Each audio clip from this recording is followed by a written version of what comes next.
reducing Canada's foreign aid budget by 25%. So we're going to stop sending money to the relatively well-off countries. We're going to bring that money back home so that Canadians can get ahead.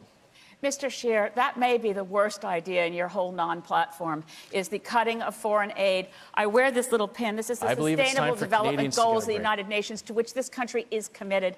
Ending poverty within the next decade, within Canada and globally, is actually possible, but not if we ever had the misfortune of having your I believe we should take that money and bring it back home so that Canadians greedy and can get selfish ahead. policies. It's not greedy to put money in the pockets of Canadians, Ms. May. We're fundamentally disagree with you. Hi, welcome to the Great White North Report. I'm your host, Roman DeSalvi. While I was watching the fourth election debate, something that conservatively Andrew Scheer really struck home, and the fact that how much Canada actually gives in foreign aid, and he was talking about reducing it by 25% to help Canadians pay for home improvement costs to bring energy bills down. Elizabeth May, she was like, you can't do that because she's a proud member of the UN. Well, technically we can. Andrew Scheer said, why are we giving money to well-developed countries? The Green Party leader was like, what do you mean? So that got me thinking, how much do we give in foreign aid and where does it all go? So it's easy to find. You go to the Canadian International Development Platform, Canada's foreign aid. It's easy to find. And I found just how much we actually give in foreign aid per year. And in 2018, we gave roughly $6.1 billion in foreign aid around the world. When you look at this map, you can see all those little red dots represent countries we give foreign aid to. Now you can see the majority of them are in Africa, Middle East,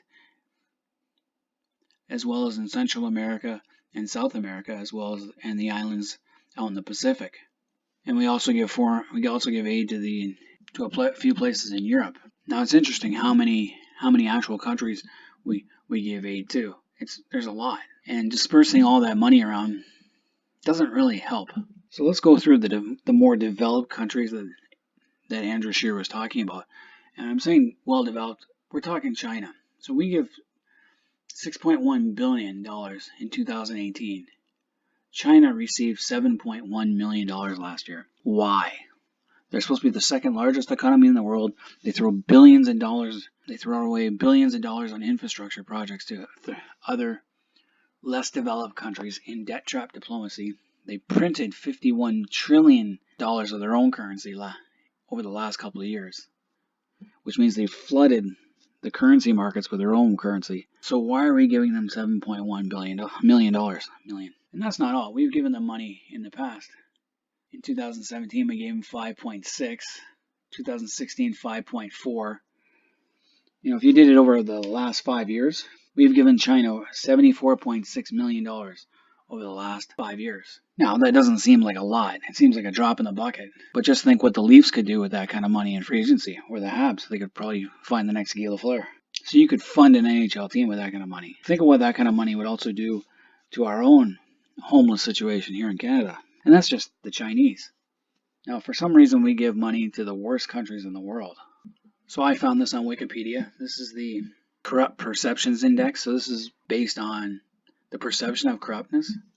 And they have a whole bunch of criteria.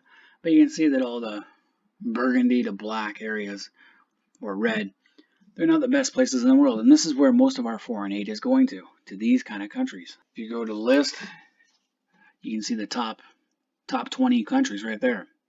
Denmark, New Zealand, Finland, Sweden, Switzerland, Singapore are in the top 5.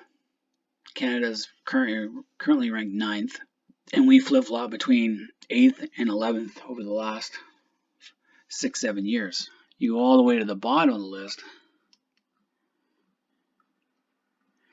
and you can see that the worst countries are Somalia, South Sudan, Syria, North Korea, Yemen, Sudan, Afghanistan, Libya, and Burundi. And these are the countries we actually give the most foreign aid to. We give a lot of foreign aid to. So you go back to this list, and Somalia. This website's pretty good. You just click on the red dot and I'll tell you what we gave and how much we've given over the years. So last year we gave $43.1 million. And you can see from this chart that it goes up and down quite a bit. 2017 it was 31 million, 24 million, 29 million, 36 million, and even spiked up to 53 million and 41 million over the years. This is one of the most corrupt countries with a lot of ties to terrorist organizations, and a lot of the street gangs in Toronto are actually of Somalian descent. Not saying that all Somalians are bad. With Somalia, we've given over the last 5 years $164 million, which is a good chunk of change. Now, North Korea, despite the fact that it's one of the worst countries in the world, we've given them $5 million last year. And over a 5-year period, we've given them 22.8. If anyone thinks that that money is going to the average citizen of that country, they're living in a dream. To the North Korean leadership, their military, for all I know, it's financing Kim Jong-un's wine cellar or buying some rocket fuel for their missile launches. It's not going to the people. Never will, never has. We don't, because when we give money to this country, we don't actually have anyone taking the money, going into the country and setting up shop and saying, this is who we're giving it to. This is what we're buying stuff for. No, it's going to the leadership, the top tier. It's not going to the people sitting in a concentration camp. So it seems that Africa is a mess. Ethiopia, I remember in the 80s how they had the Live Aid for Africa, and Ethiopia was going through a drought. And it seems like Ethiopia has never, we've given them all this money and they've never gotten better. Ethiopia, we've given them $198 million last year. Over a 5-year period, we've given them $963 million. That's almost $1 billion over the last 5 years. South Sudan, they got $101.5 million last year. Even Turkey got $4.5 million last year. Not sure what for, but they got it. See, we don't know what they're getting these for. We don't know how it's dispersed, who's handling the money. Are they buying stuff with the money to give to these countries, or are they just giving money outright to these countries? The biggest one in our neck of the woods, Haiti, is $121.9 million. And you can see how it spiked all the way up to $354 million. That was during the time of the hurricane that hit them. We've even given money to the Philippines. We gave $17.5 million when they had that devastating typhoon with an earthquake. It was $122 million back in 2014. This is a pretty cool chart. We've given Ukraine $57.7 million, and over the last 5 years, $758.8 million. Jordan's got quite a bit of money. Lebanon's got quite a bit of money. Iran, we've given them $2.5 million. $31.2 million over the last 5 years. Again, what are we doing? We're helping them fund their weapons. Even in the Gaza Strip and the West Bank, in 2018, we gave $60.4 million. And over the last 5 years, it was $275.2 million. And the question is, where does this money go to? We're supporting Hamas. That's what it seems like. So basically, you're taking all this money and you're giving it to countries that do need it. Is it a good thing or is it a bad thing?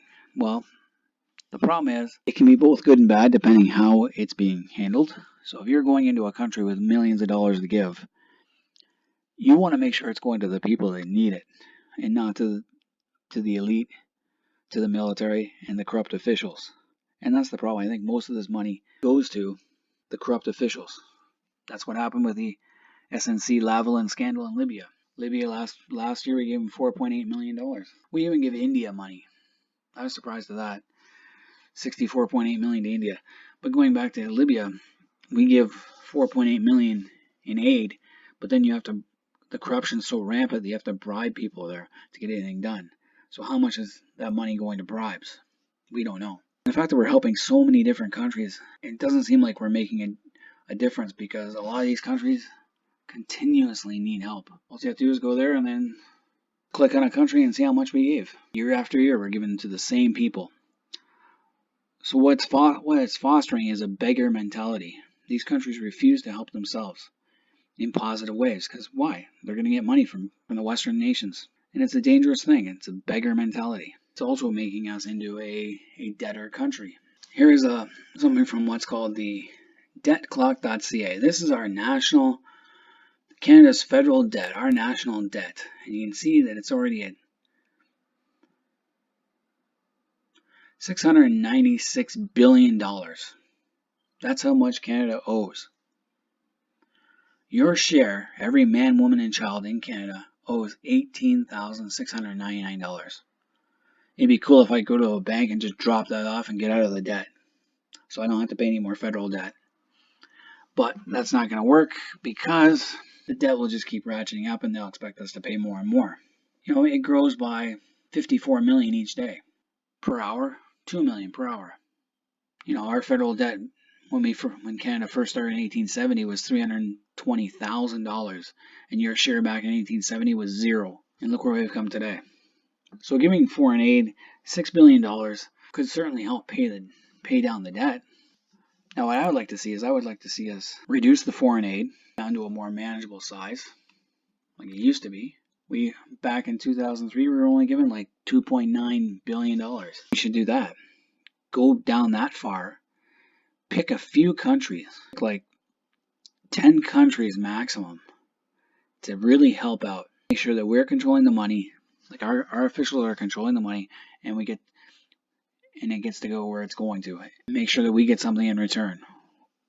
Maybe some trade, a little bit of trade benefits, not the debt trap diplomacy that China practices, but something, that's beneficial, something that will help us in trade relations. So instead of putting our eggs in every basket or every hand that comes begging, we should only pick 10 and continue to support those 10 until they succeed. And if they appear not to be succeeding, pull out, go to another country. It's common sense. And that way we can save money and put our own money back into our own people, help the homeless people that are sitting on the streets or the beggars and that. Also put money back into our military, which is just in a mess right now. It needs equipment badly. So anyway, that's my take on the Canadian foreign aid issue. I thought Andrew Scheer brought up a good point. Elizabeth May wants to help everybody, but it's impossible. Well, let me know what you think in the comments. I'd really like to know what people actually think about foreign aid and how much should be given, if anything, and where it should go. Leave your comments below in the comment section. Click a like if you like, subscribe if you want, and I'll keep doing this as much as I can. Till next time, this is Roman DSLV. I'm out of here. Read between the lines and you might see why I feel this way when I say forget